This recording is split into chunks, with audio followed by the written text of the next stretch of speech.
Me friends and ఫ్యామిలీతో సరదాగా బయటకు వెళ్ళటానికి కారు లేదా అయితే వెంటనే ఈ నెంబర్కి కాల్ చేయండి. ఒక తండ్రి, ఒక భర్త మస్కట్ నుంచి మన దగ్గరకు వచ్చాడు. తీరా చూస్తే తనకి ఎంతగా క్వాలిఫికేషన్, హై క్వాలిఫికేషన్ లేకుండా మేడం. తెలియకుండా అడగలేదా మీరు? కానీ ఎక్కడ ప్రాబ్లం అయింది అని చెప్పండి ఒకసారి first. అప్పులు పెరుగుతున్నాయి సార్, అప్పులు అవుతున్నాయి. నేను నా లైఫ్లో అనుకుంటా నేను చేసిన పెద్ద మిస్టేక్ అదొక్కటి సార్.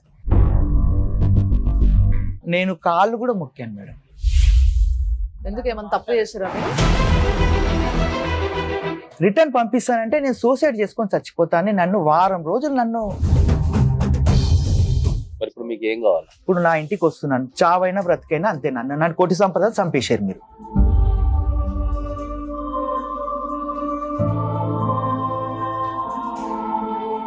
విడిపోయి అంత పెద్ద గొడవ ఎక్కడ జరిగింది మీ ఇద్దరికి? అంటే సెకండ్స్ లేట్ అయినా కూడా ఫోన్ ఎందుకు లిఫ్ట్ చేయలేదు ఇప్పటి వరకు? ఎక్కడ ఉన్నావు? ఎవరికి కాడికి పోయినావు? ఏం చేసినావు? ఒక భార్య భర్తలు పెళ్లి చేసుకుని ఇద్దరు పిల్లల్ని కన్నోళ్ళు విడిపోయే కారణం అయితే వినిపించట్లేదు మీ దగ్గర నుంచి. నన్ను ఇట్లా చేసేటోడు నన్ను ఇబ్బంది పెట్టాడు అని చెప్తే మీకు అది కరెక్ట్ గా కనిపించేదేమో మీకు. మీకు ఆ ఇంటి మీద రైట్ కావాలా వద్దా? ఉండరా? ఉంటది. మీ పిల్లలు నీ దగ్గరకు వస్తారని నమ్మకం ఉందా? మరి ఇప్పుడు 2 సంవత్సరాలు నాతో మాట్లాడని ఇవ్వకుండానైతే భయం అయితే పెట్టారు వాళ్ళకి. నీ భార్య నీ మాట వింటదేవో చూడాలి నువ్వు. ఇప్పుడు అదొక రకమైన ట్రీట్మెంట్. అది సుమన్ టీవీ ప్రేక్షకులకి నమస్తే. లైఫ్ జర్నీ కార్యక్రమానికి స్వాగతం. Eko Tejas world class electric bike అతి తక్కువ ధరలోనే. ఈరోజు ఒక తండ్రి, ఒక భర్త, ఒక ఇంటి యజమాని మస్కట్ నుంచి మన దగ్గరకు వచ్చిండు. ఏడ్చుకుంటూ వచ్చిండు. మగవాళ్ళు ఏడుస్తున్నారు అని అంటే ఏంటి అసలు ఇంత పెద్ద బాధ అని ఎవరైనా అనుకుంటారు కదా. మరి ఈయన బాధ ఏంది, ఈయన చింత ఏంది, అసలు మన సుమన్ టీవీ మెట్లు ఎక్కడానికి కారణం ఏంది, ఈ విషయాలు తెలుసుకోవడానికి అండ్ ఆయనకి మన వైపు నుంచి ఏదైనా సహాయం చేయొచ్చా, ఆయన వైపు న్యాయం ఉందా అనేది చూడ్డానికి ఈరోజు మనం అడ్వకేట్తో పాటు ఇక్కడ కూర్చోవడం జరిగింది. మీ అందరికీ తెలుసు కదా. సో లైఫ్ జర్నీలో మనకి senior most advocate, high court advocate అయిన నాగేశ్వరరావు పూజారి గారు ఉన్నారు. సో ఆయనతో మాట్లాడదాం. ఆయనతో మాట్లాడి ఆయనతోనే ఈ ప్రాబ్లంకి సొల్యూషన్ తీసుకొద్దాం. సార్ నమస్తే. నమస్తే అండి. నమస్తే మేడం. సో శేఖర్ గారు మస్కట్ నుంచి వచ్చారు. సరేనా? మస్కట్ లో ఏం జాబ్ చేస్తుండే? Office assistant cum accounts. ఎన్ని సంవత్సరాలు ఉన్నారు అక్కడ? 2003 నుంచి టిల్ మొన్నటి వరకు సార్, ఆగస్ట్ వరకు. ఆగస్ట్ లో ఫైనల్లీ క్యాన్సిల్ చేసుకొని వచ్చాను సార్ నేను. సో ఇప్పుడు చెప్పండి మీ సమస్య ఏంది అనేది. అసలు 2009లో నాకు నల్గొండ వాస్తవులైన గుంటి యాదగిరి వాళ్ళ కూతురుతో మ్యారేజ్ అయింది సార్. ఏం పేరు మీ వైఫ్? సంతోషిని సార్. నేను అక్కడే ఉన్నాను సార్, జాబ్ చేస్తున్నాను. మా రిలేటివ్స్, కజిన్ బ్రదర్స్ వాళ్ళు టైలరింగ్ లో ఉన్నారు సార్ అక్కడ. నాకు ఇప్పుడైతే ఎవరైతే మా అమ్మాయిని ఇచ్చారో నా మామయ్య వాళ్ళ చుట్టాలు కూడా 2-3 అక్కడ ఇదే సేమ్ ఫీల్డ్ లో టైలరింగ్ లో లేడీస్ డ్రెస్సెస్ కుట్టుతారు సార్ వాళ్ళు. ఆ సందర్భంలో వాళ్ళు ఇక్కడికి రావడం పోవడం చూసి నన్ను అక్కడ చూశారు సార్. చూసి అబ్బాయి బాగున్నాడు అని చెప్పి మా కజిన్ బ్రదర్స్ అడిగారంట. సరే మా అమ్మాయి ఉన్నది, మరి మా అమ్మాయి బాగుంటది, చదువుకున్నది, జాబ్ చేస్తుంది హైదరాబాద్ లో. ఏం జాబ్ చేస్తుంది తను? కోనార్క్ డయాగ్నోస్టిక్ అంటే ఇక్కడ డయాగ్నోస్టిక్ సెంటర్ అని ఇక్కడ దిల్షు నగర్ లో ఉంది మేడం. అందులో ల్యాబ్ సెక్షన్ లో ఇందులో వర్క్ చేస్తుండే. మీ పేరెంట్స్ ఏం చేస్తారు? ఇంతకు ఎక్కడ ఉంటారు? మా పేరెంట్స్ ఇక్కడ హైదరాబాద్ లోనే. మా నాన్నకి పారాలిసిస్, ఆయన 15 years నుంచి బెడ్. మా అమ్మ ఇంట్లోనే ఉంటుంది. ఇంతకీ పెళ్లికి ముందు ఎప్పుడైతే మీరు దుబాయ్లో ఉంటారని తెలిసిందో, అంటే మస్కట్లో ఉంటారని తెలిసిందో, అప్పుడు మరి పెళ్ళైన తర్వాత పిల్లని తీసుకుపోతావా, ఇక్కడ వదిలేస్తావా, ఏమైనా అయినాయా మాటలు ఇట్లాంటివి? అమ్మాయి చదువుకున్న అమ్మాయి అయితే నేను ఇక్కడికి అమ్మాయి జాబ్ పర్పస్ లో పిలిపించగలుగుతాను. నాకంటే కంపెనీ ఇక్కడ కాస్ట్ ఆఫ్ లివింగ్ ఎక్కువ ఉంటుంది కాబట్టి నేను అమ్మాయిని తీసుకొచ్చి ఇక్కడ ఉండలేను. ఉంటే ఇద్దరం ఒకే దగ్గర ఉండాలి. అమ్మాయి చదువుకున్న అమ్మాయి నాకు కావాలంటే మా అమ్మాయి చదువుకుంది, చాలా బాగుంటుంది, జాబ్కు ఇక్కడ సెట్ అవుతుంది, నీకు కరెక్ట్ అమ్మాయి సెట్ అవుతుంది అని చెప్పారు సార్ వాళ్ళు. తీరా చూస్తే తనకి ఎంతగా క్వాలిఫికేషన్, హై క్వాలిఫికేషన్ లేకుండా మేడం. ఏం చదువుకుంది ఇంతకీ? BA ఇంటర్ చేశానంటుంది, కానీ ఇంగ్లీష్ మీడియంలో కాదు. పెళ్లికుండా అడగలేదా మీరు ఏం చదువుకున్నావు నువ్వు? కానీ ఎక్కడ ప్రాబ్లం అయింది అని చెప్పండి ఒకసారి ఫస్ట్. నేను వెళ్ళాక నీకు అక్కడికి జాబ్ వీసా చూస్తాను, ట్రై చేసి పిలిపిస్తాను అని అప్పుడు వరకు మీ చెప్పాను. మమ్మీ డాడీతో ఉండమన్నారు. మా మమ్మీ డాడీతో తను ఉండను అన్నాను మేడం. నువ్వు వెళ్లే ముందు మా అమ్మ నాన్నతోటి ఏం చేస్తావో ఎలా మాట్లాడుతావో నాకు తెలియదు, మా అమ్మ వాళ్ళ ఇంట్లోనే ఉంచి వెళ్ళు అని చెప్పేసింది. 2009లో మ్యారేజ్ అయినాక ఫస్ట్ విజిట్లో తనని 3 months వీసాలో పిలిపించి జాబ్ కోసం ట్రై చేస్తే దొరకలేదు సార్. దొరకలేకుంటే మళ్ళీ తను రిటర్న్ వెళ్ళాల్సి వచ్చింది. ఫ్యామిలీ విజిట్ అంటుంది. ఆ వీసా తీసుకొని తను 2 years వీసాలో పిలిపించాను. పిలిపించిన తర్వాత అప్పటికే మాది 2011లో సార్ ఇది జరిగింది. పిల్లల కోసం అనుకుని ప్లాన్ చేసుకున్నాం కాబట్టి తను కన్సీవ్ అయింది సార్. ఫస్ట్ కన్సీవ్ అయినప్పుడు 6 months ప్రెగ్నెన్సీలో డాక్టర్స్ ట్రావెలింగ్ చేయొచ్చు అన్నప్పుడు వాళ్ళ సిస్టర్ని కూడా విజిట్లో పిలిపించి తనకు తోడుగా పంపించాను హైదరాబాద్కి. 2011లో మాకు September 1 బాబు పుట్టాడు సార్. 15లో నేను సేవింగ్ చేసుకున్న అమౌంట్ తోటి ఒక ఇల్లు తీసుకున్నాను సార్. అప్పటికి నాకు ఒక 15 lakhs వరకు సేవింగ్ ఉండే. నేను వెళ్ళిన దగ్గర నుంచి ఆవిడకి అమౌంట్ పంపిస్తే మా అమ్మ నాన్న ఖర్చులకు కూడా ఆవిడే వెళ్ళి ఇచ్చేది సార్. లోన్ నాకు ఇచ్చారు మేడం. నా సాలరీ సర్టిఫికేట్ అక్కడ నుంచి పంపించాను. నా 6 months previous statement, bank statement, salary transfer అనేది అదొకటి, నా పాస్పోర్టు, నా ఐడి అవన్నీ ఎంబసీలో, ఇండియన్ ఎంబసీలో అటెస్టెంట్ చేయించి పంపిస్తే వాళ్ళు నాకు లోన్ పాస్ చేశారు సార్. మా వైఫ్తో రిక్వెస్ట్ చేశాను, ఇప్పుడు నేను రావాలి రిజిస్ట్రేషన్ అంటే మళ్ళీ నాకు కుదరదు కదా, మరి ఇప్పుడు ఎట్లా ఇలాంటి ప్రాసెస్ అంటే తను ఏమన్నది, మేడం ఇల్లు నా పేరు మీద రిజిస్ట్రేషన్ చెయ్యి, లేడీస్ పేరు మీద చేస్తే GST ఒక 2 lakhs వరకు తగ్గుతుంది అని నాకు ఒకటి చెప్పింది సార్. పవర్ ఆఫ్ అటర్నీ నాకు మెయిల్ చేస్తే అది ప్రింట్అవుట్ తీసుకొని నేను అది ఫిల్ చేసి మొత్తం డీటెయిల్స్ ఇండియన్ ఎంబసీలో అటెస్టేషన్ చేసి నా ఫోటో పెట్టి అటెస్టేషన్ చేసి పంపించాను. ఎవరెవరు ఉంటున్నారు ఆ ఇంట్లో? తీసుకున్న తర్వాత నుంచి మా అత్త, మా మామ, మా బావమరిది, మా వైఫ్ వాళ్ళ తమ్ముడు, వాళ్ళ సిస్టర్. అంటే ప్రెషర్ చేసేదా మీ భార్య మిమ్మల్ని ఇంత పంపించాలి ఎవ్రీ మంత్ అని? నాకు నా శక్తికి మించిన ఖర్చులు అయిపోయాయి సార్. అప్పులు పెరుగుతున్నాయి సార్. అప్పులు అవుతున్నాయి. నేను 50,000 పంపించినా సరిపోదంట సార్, 70,000 పంపించినా సరిపోదు, ₹1,00,000 పంపించినా సరిపోదంట సార్. అప్పులు అవుతున్నాయి అనుకుంటా 2020లో మళ్ళీ తను టాప్ ఆఫ్ ద లోన్ అని మళ్ళీ 10 లక్షలు బ్యాంక్ నుంచి లోన్ తీసింది సార్. బ్యాడ్ లక్ ఏంటి సార్, అక్కడ నుంచి నా స్టార్ట్ అయింది సార్. అస్సలు టైం అంటే నా బ్యాడ్ లక్ అక్కడి నుంచి. కరోనా వచ్చింది, నా సాలరీ తగ్గింది ఒకవైపు సార్, ఇక్కడ EMI పెరిగింది సార్. టాప్ అప్ ఎందుకు తీశారు మరి? అప్పులైనాయి అంటుంది సార్. మీరు బయట ఎక్కడ ఇండియాలో అప్పులు చేశారా? మా చెల్లెల దగ్గర 4 లక్షలు తీసుకున్నా, మా తమ్ముడి దగ్గర 2 లక్షలు తీసుకున్నా. వాళ్ళందరూ మీరు ఇల్లు కొనుక్కున్నప్పటి నుంచి మీ ఇంట్లోనే ఉన్నారు? నేను వెళ్ళగానే నా ఇంట్లో వచ్చి వాళ్ళ హస్బెండ్ తోటి నా ఇంట్లో ఉండడం స్టార్ట్ చేసింది. మా మరదలు, మీ మరదలు వాళ్ళు ఒక సపరేట్ రూమ్ నంది హిల్స్ లో తీసుకున్నారు. నేను ఇచ్చిన ఫర్నిచర్ వాళ్ళకి వచ్చిందంతా అందులో పెట్టి లాక్ వేసి రెంట్ కడుతున్నారు, కానీ అక్కడ ఉండట్లేదు. ఎందుకు ఉండట్లేదు అని అడిగితే ఆమె ఎయిర్పోర్ట్లో జాబ్ చేస్తుంది. నైట్ షిఫ్ట్కి వెళ్తే డే అంతా పడుకుంటుంది, డే షిఫ్ట్కి వెళ్తే నైట్ అంతా వచ్చి పడుకుంటుంది. ఆమెకు అదే లైఫ్ స్టైల్ అలవాటు అయిపోయింది సార్. మరదల వాళ్ళ హస్బెండ్ కూడా ఎన్నిసార్లు, ఎందుకంటే నాతో క్లోజ్గా ఉండే సార్, పెళ్ళైన కొత్తలో చెప్పుకున్నాడు నాకు, ఇలా కరెక్ట్ కాదని చెప్తున్నా నా మాట వింటలేదన్న, ఇట్లా ఉండడం కూడా కరెక్ట్ కాదు అని మా అమ్మ నాన్నలు కూడా అన్నారు. సడకుని ఇంట్లో ఉండడం కరెక్ట్ కాదు, నువ్వు అట్లా ఉంటాం, మేము ఎట్లా వస్తాం మీ ఇంటికి, మీరు రెంట్ హౌస్ ఉన్నదా అక్కడ ఉండరు అంటే కూడా మా వైఫ్ వింటలేదు అని చెప్పేసి వాళ్ళ అమ్మ నాన్నతో కూడా చెప్పారంట. ఇల్లు కొన్నప్పుడు మీ భార్య మిమ్మల్ని అడిగిందా, మరి మా అమ్మ నాన్న మా చెల్లె తమ్ముడు వచ్చి ఇక్కడ ఉంటారంట, నేను ఉంచుకుంటా, నువ్వు లేవు కదా నాకు తోడు ఉంటారని అడిగిందా? మీ అమ్మ నాన్నతోటి మాట్లాడతాను, వాళ్ళని ఇక్కడ తీసుకొచ్చి ఉంచుతాను, నేను వాళ్ళకి నీ గార్డియన్గా ఉంటారని చెప్పేసి మా అత్త మామని, మా మరదల్ని, మా వైఫ్ వాళ్ళ తమ్ముడిని, సిస్టర్ని తీసుకొచ్చి మా ఇంట్లో ఉంచాను సార్. నా లైఫ్లో అనుకుంటా నేను చేసిన పెద్ద మిస్టేక్ అదొక్కటి సార్. ఫైనల్ గా మీరు ఫైనాన్షియల్ ప్రాబ్లమ్స్ ఉన్నాయని చెప్తున్నారా? ఫైనాన్షియల్ ప్రాబ్లం నుంచి పర్సనల్ లైఫ్లోకి వచ్చేసింది సార్. ఏముంది పర్సనల్ లైఫ్ లో? ఇందులో ఇంటర్ఫేర్ వాళ్ళ అమ్మ నాన్న చాలా ఇన్వాల్వ్ అయిపోయి మొత్తం మా వైఫ్ తోటి ఏం చెప్పారో తెలియదు సార్, ఆ భగవంతుడికే తెలుసు. మొత్తం నెగిటివ్ మైండ్గా చేసేసారు ఆమెను. ఇప్పుడు మా మధ్యలో మనస్పర్ధాలు, గొడవలు, నాతో మాట్లాడకపోవడాలు, నెలల కొద్దీ మాట్లాడదు సార్. పిల్లలు మాట్లాడి అంటే వీడియో కాల్ చేస్తే కూడా మాట్లాడించదు సార్. 20 నుంచి స్టార్ట్ అయ్యాయి గొడవలు. అలా జరుగుతూ 22లో వచ్చాను, నాతో ఎవ్వరూ మాట్లాడలేదు. జస్ట్ ఏదో వచ్చాను ఒక గెస్ట్ లాగా. మా వైఫ్ వాళ్ళ బ్రదర్ మ్యారేజ్కి ఉన్నాను, నాకు చేయాల్సింది చేశాను, పెట్టేది పెట్టాను. మళ్ళీ వెళ్ళిపోయే టైంలో గొడవలు జరిగాయి.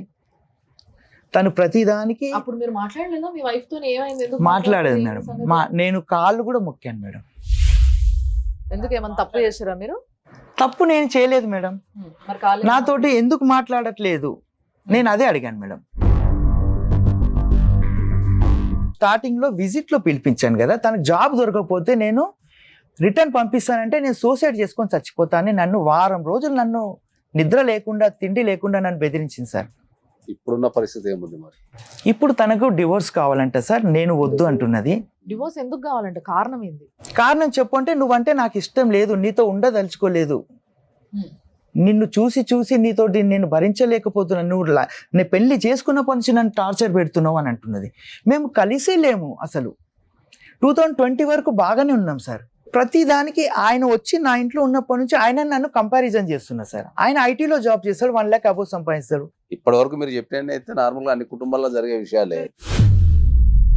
మేము ఇంకా యాక్చువల్ గా ఎప్పుడెప్పుడు పెద్ద విషయం ఏమన్నా ఉంటుందో ఏం చెప్తారని చూస్తున్నాం. ఇప్పుడు మీ పిల్లలు ఎక్కడున్నారు? మా వైఫ్ దగ్గరనే మీ ఉన్నారు సార్. పిల్లలకు మీకు అటాచ్మెంట్ ఎట్లుంది? లేదు సార్, 2 years నుంచి నా సరిగా కాంటాక్ట్ లో లేరు సార్, మాట్లాడివ్వట్లేదు. మరి మీరు పెద్ద మనసులో పంచాయతీ లాంటిది ఏం పెట్టలేదు? సొసైటీలో ఉన్న పెద్ద మనుషులందరూ వచ్చారు సార్. వాళ్ళు ఎంత నచ్చి చెప్పారు, కలిసి ఉండండి భార్య పిల్లలు, మీరు మీ మధ్యలో ఏది ఉన్నా కనీసం పిల్లల కోసం కలిసి ఉండండి. నేను కోరేది కూడా అదే సార్.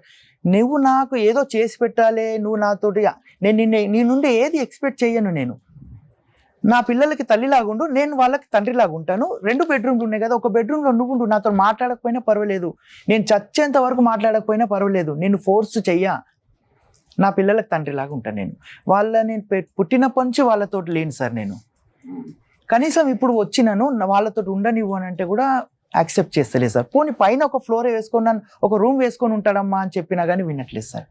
ఎందుకు విడాకులు అంటే నాకు ఆయనతో ఉండడం ఇష్టం లేదు సార్. అనుమానం, ప్రతిదానికి అనుమానం. అంటే ఏం అనుమానించినాను సార్? ఆమెకి ఏమన్నా ఇల్లీగల్ కాంటాక్ట్స్ ఏమైనా ఉన్నాయా?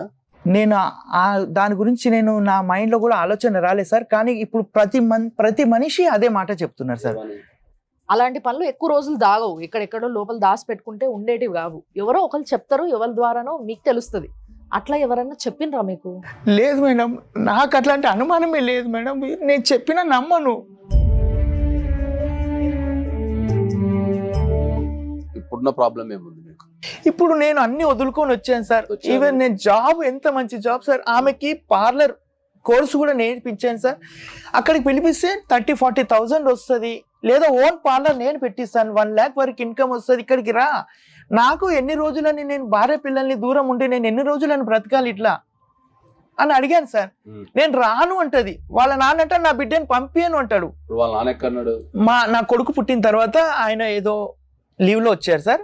ఆ తర్వాత వాళ్ళ ఫ్యామిలీ వాళ్ళు ఇంకా నువ్వు వెళ్ళని అవసరం లేదు, ఎన్ని సంవత్సరాలు కష్టపడతావు అని ఆయన పాస్పోర్ట్ లాగేసుకొని ఆయన పోనివ్వలేదు సార్. అదే ఇప్పుడు ప్రధానంగా ఏంటంటే మీరు చెప్పిన దాంట్లో 2 విషయాలు ప్రధానంగా మనం చర్చించాల్సిన విషయాలు 2 ఉన్నాయి. ఒకటి, నీ సొంత ఇంట్లోకి నేను పోనివ్వడం లేదు అనేది ఒక ఆరోపణ. రెండోది, ఆమె డైవోర్స్ ఇస్తా ఉంటుంది అనేది 2వ ఆరోపణ. ఇంతే కదా? రెండో విషయం. నాకు ఆస్తి వద్దన్నాను సార్. ఆమె పేరు మీద ఉండని, బంగారం నన్ను ఒక ఇంట్లో ఉండని, నాకు పిల్లలకి నాకు ఒక ఫాదర్ లాగా నాకు కూడా వాళ్ళ నీడ్స్ చూసుకుంటా నేను ఉంటాను అంటే కూడా ఒప్పుకోవట్లేదు సార్. మరి ఇప్పుడు మీకు ఏం కావాలి? నాకు నా భార్య పిల్లలు కావాలి సార్. నాకు ఏది వద్దు సార్. నేను అన్నాను, ఇప్పుడు నా ఇంటికి వస్తున్నాను, చావైనా బ్రతికైనా అంతేనన్నా. నన్ను కోటి సంపద చంపేశారు మీరు. నా భార్య పిల్లలు లేని బ్రతుకు నాకు వద్దు. నాకు అమ్మ నాన్న లేరు, భార్య పిల్లలు ఉన్న భార్య పిల్లలు కూడా నన్ను వద్దంటున్నారు. ఇంకా నేను ఎందుకు బ్రతకాలి? నేను ఇంటికి వస్తానంటే ఒకటే మాట చెప్పాడు సార్ మా వైఫ్ వాళ్ళ బ్రదరు, ఆ అభిమన్యు రెడ్డి అని. కొంచెం ఓపికతోటి కొద్ది రోజులు బయట ఉండు, ఇంటికి రాకు. ఇప్పుడు ఇంటికి వస్తే గొడవలు అవుతాయి. ఆమె నీ మీద కోపంగా ఉన్నది.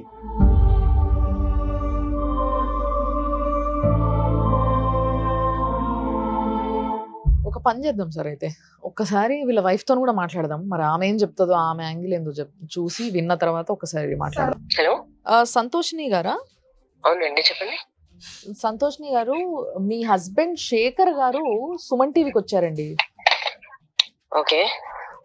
ఆయన ఏడుస్తున్నారు. మీరు అంటే తన వైఫ్ పిల్లలు కావాలని ఏడుస్తున్నారు. ఓకే.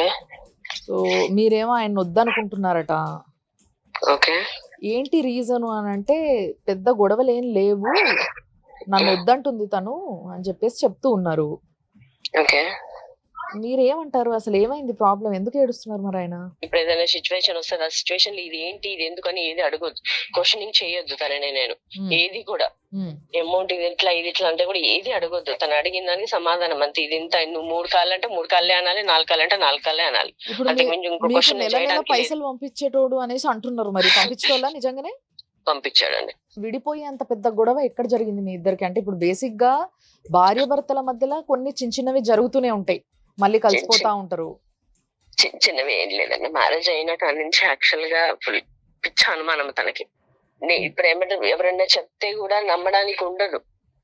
తను అలా బిహేవ్ చేస్తాడు. కనిపించేది ఒకలాగా, వెనక తిరిగేది ఒకలాగా. కంపెనీ నుంచి రూమ్ ఉంటది, అన్ని ఫెసిలిటీస్ ఉంటాయి, ఏ ఇబ్బంది ఉండదు అనేసి చెప్పినోడివి కనీసం తీసుకెళ్లి నువ్వు కనీసం ఒక పెద్ద హాల్ ఉంటుందండి, కనీసం ఒక 10 to 15 మెంబర్స్ ఈజీగా పడుకోవచ్చు. ఆ హాల్లో తీసుకెళ్లి నువ్వు అక్కడ ఉంచావు అనేసి ఒక అమ్మాయి ఎలా ఉంటది? ఇక్కడికి వచ్చిన తర్వాత కూడా మళ్ళీ సేమ్ అంతే. ఫోన్ కనీసం ఒక 5 to 10 minutes లేట్ అయినా లేదు, 5 to 2 seconds లేట్ అయినా కూడా ఫోన్ ఎందుకు లిఫ్ట్ చేయలేదు ఇప్పటి వరకు? ఎక్కడున్నావు, ఎవరికి అడిగి పోయినావు, ఏం చేసినావు? ఇవి మాటలు రిపీటెడ్ అసలు మనుషులని మానసికంగా ఎట్లా చేశారు అంటే. హింస పెడుతుంటే ఎవరికైనా వినిపించారా, లేదంటే ఏదైనా రికార్డ్ చేసి పెట్టారా మీరు? నేను ఎవరికి ఏమీ చెప్పలేదండి. వైఫ్ అండ్ హస్బెండ్ మధ్యలో చాలా మిస్అండర్స్టాండింగ్స్ ఉంటాయి. ఒకవేళ మీరు అన్నట్టుగా అనుమానమే ఉంది అనుకుందాం ఆయనకి, ఒకవేళ అనుమానమే ఉన్నా కూడా అది మీ ఇద్దరు ఒక దగ్గర ఒక స్ట్రెచ్ లో లేకపోవడం వల్ల కలిగిందే కావచ్చు అనుకుందాము. ఇన్ని సంవత్సరాలుగా పెళ్ళై ఇన్ని సంవత్సరాలుగా దూరం ఉన్నారు కాబట్టి. మరి ఇప్పుడు ఆయన అన్ని వదిలేసుకొని నాకు నా భార్య పిల్లలే కావాలి అని ఇటు వచ్చారు కదా. అవును, ఇటు వచ్చినప్పుడు మరి ఒక ఛాన్స్ ఇచ్చి చూడొద్దా మీరు? 2015 వెళ్ళి తీసుకున్నాము, అయిపోయింది. ఈఎంఐ కడుతున్నా, 2 years బానే కట్టాడు, చేశాడు. నేను జాబ్ చేస్తానని చెప్పాను. అవసరం లేదు, నువ్వు చేయాల్సిన అవసరం 10-12 వేల కోసం నువ్వు వెళ్లాల్సిన అవసరం లేదు. బస్సులలో అంతగానే తిరిగి వాడతాక వీడి దాకా ఎన్ని గంటలకు వస్తావో, ఏం చేస్తావో, ఇవి మా ఎన్నిసార్లు అడిగినా కూడా వంకరగా మాట్లాడేటోడు. ఇయర్ కి వన్స్ వచ్చినా కూడా 1 month లో 20 days ఏడ్చేదాన్ని నేను. యాక్చువల్గా చేసేటప్పుడు కూడా ఫోన్ తీసా అంటాడు, మీ ఫ్రెండ్స్ ఇట్లా చేస్తారంటావు, మా ఫ్రెండ్ ఇట్లా చేస్తారంటారు, వాళ్ళు ఇలా ఉంటారంట, వీళ్ళు ఇలా ఉంటారంట. వాష్రూమ్ లో స్నానం చేసేటప్పుడు కూడా కన్నంలో పెంచి చూసేటాడు మేడం. అక్కడ ఉన్నప్పుడు ఎవరికి చెప్పుకోవాలి ఇవన్నీ? బాగానే ఉన్నారు కదా. మా హస్బెండ్. మీ హస్బెండ్ నిన్ను చూస్తే ప్రాబ్లం ఏంటమ్మా నీకు? అమ్మా నన్ను చూసినప్పుడు నీకు అవసరం ఏముంది మేడం? నీకు అవసరం ఏముంది? అట్ల మంచి చూడాల్సిన అవసరం ఏముంది నీకు? ఏదైతే ఆయన ఇందాక ఒక వీడియో కూడా చూపించిండ్రు, ఇంటి ముంగట వచ్చి ఇంటి ముంగట దిగిన తర్వాత కూడా మీ తమ్ముడు గేట్ మీద నుంచి ఆయన కొడుతూ ఉన్నాడు కదమ్మా. ఓకే, అది కరెక్ట్ కాదు కదా. పోనీ మీ హస్బెండ్ మిమ్మల్ని ఎప్పుడైనా కొట్టాడా? ఎందుకు కొట్టలేదు? కొట్టండి కదా. ఏది కూడా ఒక భార్య భర్తలు పెళ్లి చేసుకుని 2 పిల్లల్ని కన్నోళ్ళు విడిపోయే కారణం అయితే వినిపించట్లేదు నీ దగ్గర నుంచి. నన్ను ఇట్లా చేసేటాడు, నన్ను ఇబ్బంది పెట్టాడు అని చెప్తే మీకు అది కరెక్ట్ గా కనిపించేదేమో. మీకు మీరు విడాకులు కావాలంటున్నారట కదా, విడాకులు పంపించారా? నోటీసు పంపించారా ఆయనకి? ఇంకేం పంపించలేదు మేడం. మరి ఏంటి మీ ఉద్దేశం ఏంటి? మీ 2 పిల్లలు ఉన్నారు, 2 పిల్లల జీవితం నాశనం అయిపోతుంది కదా మీరు ఇద్దరు విడిపోతే. అయినా నువ్వు సేమ్ యాక్సిడెంట్ అలా ఫైనాన్షియల్ గా అలాగే చేసావు, మానసికంగా అలాగే చేసావు, శారీరకంగా అలాగే చేసావు. ఎవరన్నా వీడియోస్ ఇస్తారా చెప్పండి మేడం మీరు? వీడియోస్ ఎవరన్నా వీడియోస్ నా దగ్గర ఉంటే ఈ పాటికి ఎప్పుడో నేను చేసేదాన్ని. ఇప్పుడు ఏమనంటే ప్రూఫ్స్ అడుగుతారు, నేను ఎక్కడి నుంచి ప్రూఫ్స్ తీసుకురావాలి మేడం? ఏం వీడియోస్ తీసాడమ్మా? ఇవన్నీ 4 గోడల మధ్యలో కూడా వీడియోస్ తీసేవాడు మేడం. మిమ్మల్ని వీడియో తీసేవాడా? అవును మేడం. మిమ్మల్ని తీసింది మీరు చూసారా? చూసాను. ఆ సెల్ పగల కొట్టింది కూడా నేనే ఫస్ట్ లో. మీ 2 పిల్లలు మైనర్లు, 2 పిల్లల గురించి మీరు ఏం ఆలోచించారు? పిల్లలకి ఎప్పుడైనా తండ్రి ఎంత ఇంపార్టెంటో తల్లి అంత ఇంపార్టెంటో, తల్లి ఉంటే సరిపోదు, తండ్రి కూడా అంతే ఇంపార్టెంట్. ఏం చెప్తారు మీరు దాని గురించి? Okay madam, 100% right. అలా అని తల్లికి ఒక్కదానికే ఉంటేనే సరిపోదు కదా మేడం, తండ్రికి కూడా ఉండాలి కదా. ఇప్పుడు తను వచ్చి దగ్గర 2 years నుంచి పిల్లలతో మాట్లాడనివ్వలేదు అని చెప్పేసి చెప్తున్నాడు ఆయన. అది 100% తప్పు మేడం. పిల్లల గురించి నేను ఆలోచించాను కాబట్టి నువ్వు ఆలోచించి నిలబెట్టిన దాన్ని నన్ను ఎట్లాగో సంకలనకి ఇచ్చినావు. నన్ను అనుమానించినవో, తిట్టినవో, కొట్టినవో, 10 మందిలో పెట్టినవో, ఏం పెట్టినవో నీ మనసాక్షికే తెలుసు. పిల్లల గురించి నేను ఆలోచించాను కాబట్టి రోడ్డు మీద పడుతున్న దాన్ని కాపాడుకున్నా నేను. ఇప్పుడు నార్మల్ గా వచ్చిన చెప్పేసరికి మేడం నేను చెప్తా విను ఒక్కసారి. సంతోష్ని, నువ్వు 1 మీ భర్తతో కలిసి ఉంటావా? 2 భర్త నువ్వు 2 కలిసి కొనుక్కున్న ఇల్లుని ఆయనని ఉండనివ్వకుండా బయటికి తోసే అర్హత నీకు లేదు. లేదా ఎవరు ఉండకుంటూ ఉండాలి, అంతే తప్పితే ఆయన ఉండకుండా చేసే అర్హత మాత్రం నీకు లేదు ఒకటి. అండ్ మూడోది పిల్లల భవిష్యత్ ఏంటి, ఈ మూడిటికి మాత్రం సమాధానం చెప్పు. వీటి గురించి ఏం ఆలోచించను. అది మీ వైఫ్ అక్కడికి వచ్చినప్పుడు ఏదో పెద్ద హాల్ తీసుకొని ఉంచిండ్రు మీరు అని అంటుంది, అది ఏంటి హాల్లో ఉంచారా? హాల్ కాదు మేడం, ఫస్ట్ టైం వచ్చినప్పుడు నా కంపెనీ నాకు పర్మిషన్ ఇచ్చింది, విజిట్ వీసాలో వస్తుంది కాబట్టి ఇచ్చారు, కంపెనీ రూమ్ ఇచ్చారు, కంపెనీ రూమ్ లోనే ఉన్నది వెళ్ళిపోయింది. Okay. Second time permanent visa తీసినప్పుడు కంపెనీ నాకు ఇవ్వదు మేడం, ఎందుకంటే అది ఓన్లీ మేనేజర్ లెవెల్కి పెద్దవాళ్ళకే ఇస్తారు వైఫ్ కి వీసా, పిల్లలకి. నాకు నా పొజిషన్ ని బట్టి ఇవ్వరు, ఎందుకంటే నాకు ఇస్తే ఇంకా 10 మందికి 100 మందికి ఇవ్వాల్సి వస్తుంది, అది సిచ్యువేషన్. కాబట్టి ఇవ్వనన్నారు, రూమ్ ఇవ్వనన్నారు, వీసా ఇవ్వనంటే నేను బయట పే చేసి, అక్కడ స్పాన్సర్లు ఉంటారు సార్ ఆ కంట్రీ వాళ్ళు, వాళ్ళకి పే చేసి నా వైఫ్ని పిలిపిస్తున్నా అంటే వాళ్ళ రెస్పాన్సిబిలిటీ మీద వాళ్ళు ఒక వీసా ఇస్తారు మేడం. అక్కడ మాకంటూ వీళ్ళు సపరేట్ ఉంటే వాళ్ళు సపరేట్ ఉంటే, నేను మా కో బ్రదర్ దగ్గర షేరింగ్ అకామిడేషన్ తీసుకున్నాను సార్. ఎందుకంటే ఒక్కొని తీసుకుంటే 30,000-40,000 పోతుంది సార్ నాకు. నేను వచ్చే సాలరీలో 30,000-40,000 నేను రూమ్కే పే చేస్తే నేనేం తింటాను, నేనేం కడతాను, ఏం సేవింగ్ చేస్తాను మేడం, ఆ ఆలోచించే షేరింగ్ లో తీసుకున్నాను మేడం. ఆ కో బ్రదర్స్ తోటి తను 6 months కన్సీవ్ అయ్యి ఎలా వస్తుంది మేడం, నేను హాల్లో పడుకోబెడితే. ఇప్పుడు మీరు విన్నారు ఆమెతో మాట్లాడింది. నిజంగా చెప్పాలంటే యాక్చువల్గా ఆమె మాట్లాడిన విధానం వింటుంటే ఫస్ట్ నుంచి ఆమె ఎప్పుడు కూడా నేను అడిగేదాకా కావాలని అడిగా, నేను అడిగేంత వరకు కూడా తన భర్త తనని కొట్టినట్టుగా చెప్పట్లే. ఎందుకమ్మా ఎక్కడైంది గొడవ అని 3 సార్లు అడిగిన నేను ఆమెని. ఎప్పుడైతే నీ భర్త ఏమని నేను కొట్టిండా, ఆయన ఎందుకు కొట్టిరు మీరు, గేట్ మీద నుంచి మీ తమ్ముడు ఎందుకు కొట్టిండు అన్నప్పుడు నన్ను కొట్టిండు కొట్టలేదా అని అప్పుడు స్టార్ట్ చేసింది ఆవిడ. సో బేసిక్గా నాకు తెలిసినంత వరకు ఆడవాళ్ళు ఇప్పుడు వరకు మనం ఇన్ని కేసులు చూసినాం, ఎవరైనా కూడా ఎందుకు వదిలేస్తున్నావు అమ్మా, నీ భర్తని ఎందుకు వద్దనుకుంటున్నావు అని అంటే నన్ను కొట్టేటోడు మేడం అని ఫస్ట్ చెప్పే పాయింటే అది, ఒకవేళ నిజంగా కొడితే. ప్రధానంగా అయితే ఇద్దరు చెప్పిన దాని ప్రకారం అయితే అన్ని ఒక జనరల్ సంసారంలో ఉండే గొడవలు మాత్రమే ఉన్నాయి. ఈయన చెప్పిన దాని ప్రకారం అయితే ఆమె కూడా అడ్మిట్ చేస్తుంది, ఏంటంటే మనీ తీసుకున్నాను అయితే అడ్మిట్ చేస్తుంది ఆమె. ఎంత ఉంటే అంత, అంటే 30,000 పంపించిన రోజులు ఉన్నాయి, 1 lakh పంపించిన రోజులు ఉన్నాయి అని చెప్పి చెప్తున్నారు. ఇప్పుడు ఈ ఓవరాల్ సినారియోలో చూస్తే ఏంటి అంటే, ఇప్పుడు ఈయనైతే ఏదైతే 2003 నుంచి ఉన్నారు కదా మీరు, 2003 నుంచి ఇప్పటి వరకు మొన్న 2024 ఆగస్టు వరకు సంపాదించిన పైసలన్నీ సరే, ఇద్దరి మధ్యలో ఎంత గొడవలు ఉన్నా ఇక్కడ ఫైనాన్షియల్ ఇష్యూ వచ్చారకైతే ఈయన మొత్తం పెట్టుబడి అయితే ఇటే పంపించేసి, సో వాళ్ళ ఫ్యామిలీ అయితే అంతా అక్కడ సెటిల్ అయిపోయింది. ఓకే, ఇప్పుడు ఈయన వచ్చిన తర్వాత ఆమె డైవర్స్ తీసుకుందామని డిసైడ్ అయిపోయింది, అందుకని ఇంట్లోకి రానిస్తాను లేదు. ఓకే, జనరల్గా చట్ట ప్రకారం ఏంటంటే మీ దగ్గర కనుక ఆమె అకౌంట్లకు పంపించిన, అంటే ఇప్పటిదాకా ఇల్లు కొనడానికి పంపించిన ప్రూఫ్లని కనుక ఉంటే మీరు ఆమె పేరు మీద ఉన్న దాన్ని మీరు క్యాన్సిల్ చేసేసుకోవచ్చు. నేను అప్రాక్సిమేట్లీ ఇందులో తగ్గొచ్చు, ఒక 10 లక్షలు 5 లక్షలు, 89,98,700 నా లెక్క ప్రకారం వచ్చింది సార్ ఇంతవరకు ఆమెకు క్యాష్ లో రూపంలో. హౌస్ లోన్ అయిపోయిందా, ఉందా మీకు అది? హౌస్ లోను అదే సార్, మా అమ్మది డెత్ అయింది కదా సార్, చనిపోయారు. వచ్చి నేను వెళ్ళిన 1 week 10 daysకే నాకు తెలియకుండా వాళ్ళ మదర్, ఫాదర్, బ్రదర్, సిస్టర్ అందరిని తీసుకెళ్లి బ్యాంక్ లోన్ అవుట్ స్టాండింగ్ మొత్తం క్లియర్ చేసి, బ్యాంక్ మేనేజర్ తోటి ఏం మాట్లాడుకున్నారో తెలియదు, డాక్యుమెంట్ తీసుకొచ్చుకొని దాచేసుకున్నారు సార్. ఇల్లు డాక్యుమెంట్ ఎంత క్లియర్ చేశారు మీ ఐడియా ప్రకారం? బ్యాంక్ వాళ్ళు అంటున్నారు 22 lakhs సార్. దానికి సంబంధించిన డీటెయిల్స్ ఇవ్వండి సార్ అంటే ఇవ్వట్లేదు సార్ వాళ్ళు. ఇది సేల్ డీట్ ఆమె పేరు మీద చేయించారు సార్, దానికి సంబంధించిన పవర్ ఆఫ్ అటెండ్ సార్ నేను పంపించాను. ఇది పంపిస్తేనే వాళ్ళు ఆమె పేరు మీద రిజిస్ట్రేషన్ చేస్తానన్నారు, ఆమెకి రైట్స్ పవర్స్ ఇస్తాన్నారు. ఇల్లు ఆమె పేరు మీద ఉంది కాబట్టి డాక్యుమెంట్స్ ఆమెకే ఇచ్చేస్తారు. లోన్ క్లియర్ చేసేటప్పుడు లోన్ బ్యాంక్ వాళ్ళు ఎవరు క్లియర్ చేసినా తీసుకుంటారు.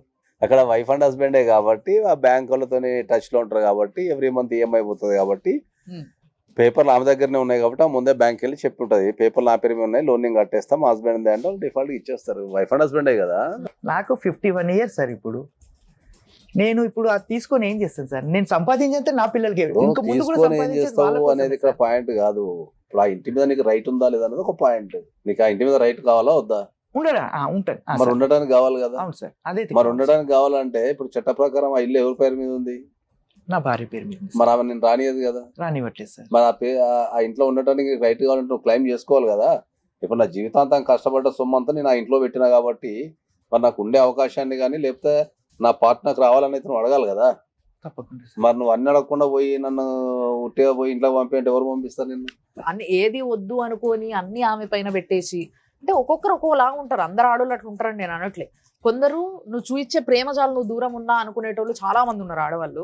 అట్లాంటి వాళ్ళు కాకుండా నువ్వు ఇచ్చే ఆస్తి చాలు, నువ్వు ఆడికెళ్ళి పైసలు పంపుతున్నావు, నువ్వు లేకుంటేంది, నువ్వు ఆడ బాగుండు మేము ఈడ బాగుంటాం అనుకునేటోళ్ళు కొందరు ఉంటారు. పెద్ద మనుషులకు చెప్తున్నారంట, మా అత్త మామ వీళ్ళందరూ కలిసి ఇంకా ఇంకో 10 years 10 బయట years లో ఉండు, బయట ఉంటే సమస్య సాల్వ్ ఆయన వచ్చి అయిపోతుంది ఏం చేస్తాడు ఇక్కడ ఉండి, ఏమన్నా పిల్లలు చేసిందా, పిల్లలు కానీ ఉందా, సంసారం చేసిందా అని అంటారంట సార్. చూడండి సార్, ఇంత అంటే నన్ను వాళ్ళు పెద్ద మనుషులందరూ నిన్ను ఒక ATM కార్డ్ లాగా యూజ్ చేసుకుంటున్నారు. ఇప్పుడు నువ్వు పోయి సంపాదించి పంపించు, నేను రేపు భర్తలాగా యాక్సెప్ట్ చేస్తా చూడు అని వాళ్ళు అంటున్నారు సార్. సార్ చెప్తున్నది కూడా అదే, నీకు వాళ్ళు ఆ పెద్దలు చెప్పింది కూడా నీకు అదే, నీకు ఇంకా అర్థమైతలేదు ఆ విషయం. నీ పైకి నీ పేరు మీదకి కొన్ని నువ్వు తెచ్చుకున్నప్పుడు నీ భార్య నీ మాట ఇంటదేవో చూడాలి నువ్వు. ఇప్పుడు అదొక రకమైన ట్రీట్మెంట్. అది చాలా మంది మగవాళ్ళు చేసే తప్పండి ఇది. ఇంతకుముందు కూడా మనం చాలా సార్లు కొంతమంది మొగోళ్ళని చూసినాం సార్. వీళ్ళు ఏంటంటే మొత్తం సంసారం వదిలేస్తారు, చేతిలో పట్టుకోరు. వీళ్ళు భార్య చూసుకుంటది, భార్య చూసుకుంటది, భార్య చూసుకుంటది, గాడి భార్య చాకరీ చూసుకుంటది. చేస్తారు. భార్య చూసుకుంటుంది కదా మరి. భార్యనే చూసుకుంటది అనమాట, మిమ్మల్ని తప్ప అనే చూసుకుంటది భార్య. సో ఇదే జరుగుతుంది. ఎంత అంటే భార్య భర్త అంటే సగం సగం, అంటే భర్త సంపాదించి పెట్టడం, భార్య ఇల్లు సంసారం సరిచేయడం కాదు. రెండు ఇద్దరు కలిసి చేసుకునే రోజులు ఇవి.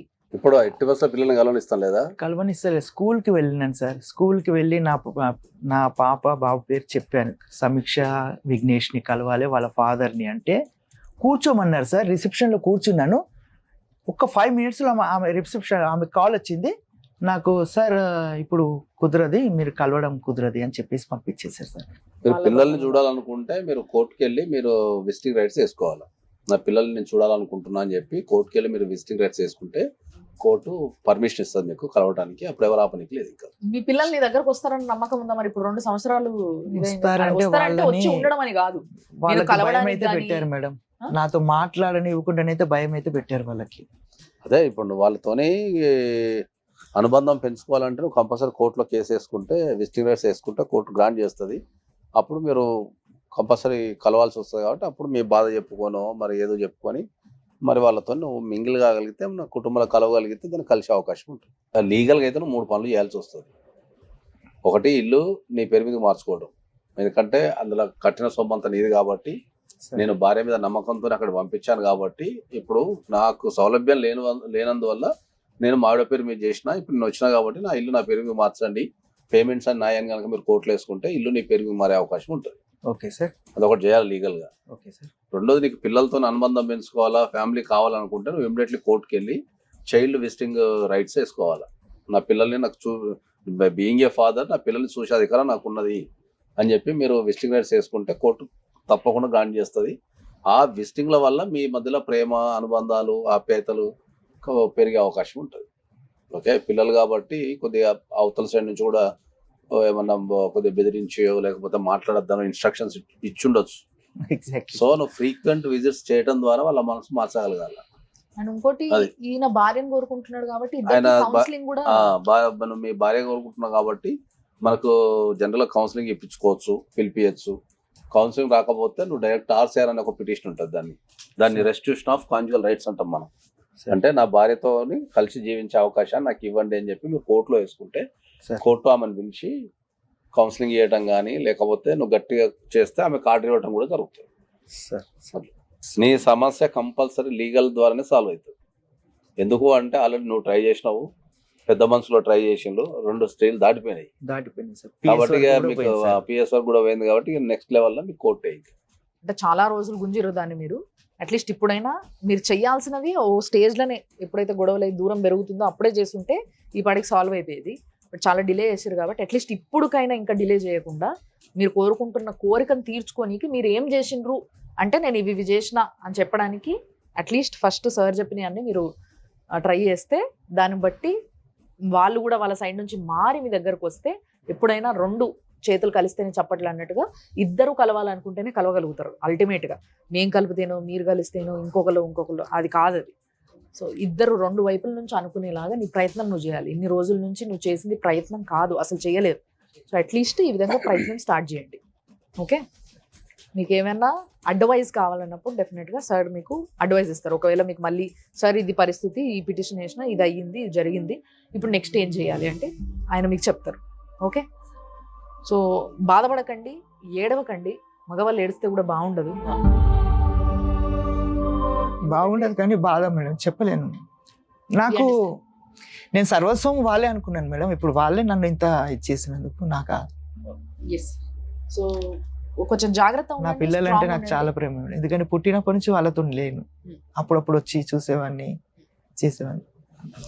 ఇప్పుడు వచ్చి ఉందామనే టైంలో ఇలా జరిగిపోయింది.